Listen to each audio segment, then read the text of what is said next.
Hey everybody, this is Pounding Rocks, and this is the 1992 Nissan Pathfinder that has been changed into a pickup truck.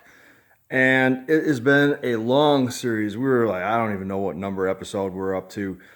But this project started back in November of 2017. I bought a white Nissan Pathfinder with a blown motor and some body damage for 250 bucks. Chopped the body off, threw the engine and transmission away, basically just kept the frame, and made it into this. The cab is off of a 1986 and a half D21 two-wheel drive heavy duty that I bought in 2013. So really, if you want to think about it, this project goes back to 2013 when I bought that truck as a parts truck. I sold everything off of it. I kept the good bits. Some of the parts are on my old red truck. I saved the cab, and the cab drops right onto this thing. Then, of course, you know about the flatbed. This is all, if you've been following the series, this is all just rehash stuff. But anybody who's just joining the series now, now that the truck actually runs, welcome, for one. Hit the subscribe button and hit the notification bell. I don't update a lot. I mean, maybe every 2 weeks or whatever, I might throw something up. But if I can get more of my subscribers to watch my material, because only like 9% of my subscribers actually watch what I do, that would actually grow the channel incredibly. So really the project started in 2013. This cab sat around for a long, long time, just sitting outside, and I finally brought it in, and we mounted it with 3-inch lift pucks and a modified front mount for the core support, where I actually chopped the original mount off the original core support, and I don't have to use lift pucks to make it work. The fenders and the hood and everything are off of a 1990 Pathfinder that I purchased 2 years ago that I parted out. I saved a bunch of good stuff. I'm glad I did, because a lot of that truck is on this truck now. Nuts, bolts, wiring, switches, you know, just little incidentals that you know that you're going to possibly run into. I just kept boxes and boxes of this stuff. But what I really wanted to do, oh, unbelievable, this thing's still holding fuel pressure. It's still holding fuel pressure. That's incredible. That's weird. I never would have thought it would hold pressure overnight. Wow. Okay, that's very interesting. I'm going to have to look into that. Anyways, that's just a side note. Last night I uploaded a 2-minute video showing me and the guys, Brian, Steve, and Justin, who owns this SS right here, and the shop that this has been kept in for the last couple of years. We were messing around with powering up the fuel pump, and I was cranking it. We have power to the ECM. We have power to the key switch, and I actually got this thing to run. The reason I shut it off so quickly is because we have open air vents here. Like this nipple right here is wide open, so it was just sucking air, and it would have gone sky's the limits for RPMs, and for an engine that hasn't really been tested, other than I put a timing belt on it, and yesterday was the first test of it actually running. I didn't want to risk, you know, beating it up, because it has been dormant for at least 2 years.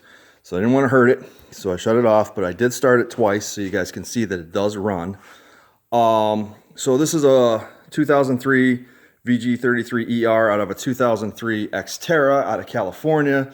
This is really the only thing, besides a couple other little pieces throughout the truck, that I've actually ordered and had shipped here. Everything else is really kind of like a combination of different trucks that I've parted out over the years and various junkyard runs locally. So I've never really like opened up a catalog and just bought something. Everything's been repurposed and all that. So the transmission is out of that 1990 Pathfinder that I bought to part out. I actually like the way this thing shifts better than the original transmission I was planning on using, which was also out of a 90. That one was kind of whooped. So yeah, what you guys saw last night was the first time this thing has ever started on its own. I was actually kind of surprised that it stayed running. I kind of thought to myself that it was going to start and putt, and that I was going to be pulling the distributor, reclocking it, doing all this kind of stuff.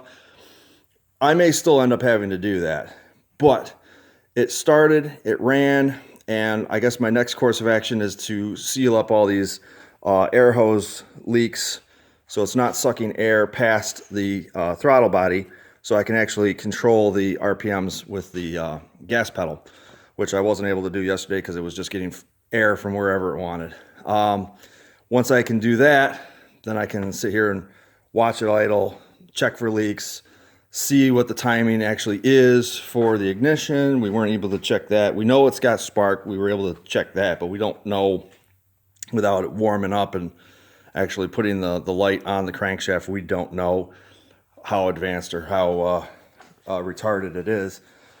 Yeah, so that's where this truck is at right now. The battery box has been relocated to the back of the truck.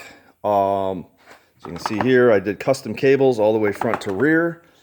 The ground is actually mounted to the frame underneath this piece of cardboard here.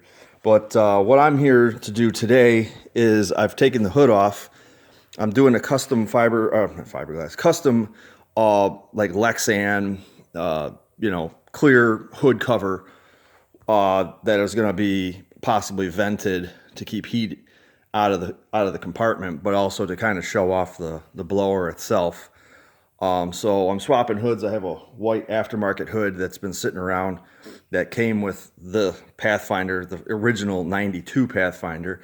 That is going to go on this to just keep the dust out and everything. It's going to look silly, but hey, it's a beautiful day outside. As you can see, I drove the green truck here today. So that's my 95, lowered on 3-inch blocks, and it's got sway away torsion bars, custom exhaust, custom interior, former autocross truck, now retired, as I'm building the G37. But now that this is running, once I start buttoning up all the wiring and all the hoses and everything, we'll see what we can do about actually getting it to move on its own, under its own power, and so we can drive it out of the shop and take it for a little trip up the street and back. I'm very excited. As I said, I bought the Pathfinder in November of 2017. We installed the cab back in November of 2019. So there's a 2-year period between it being a Pathfinder and it being a Ute, as they would call it in Australia. And now it's come this far. So I want to thank everybody for watching. Leave me comments, like, share, and subscribe. Hit the notification bell. I got a zip. I'll talk to you guys later. Pounding Rocks, checking out. See ya.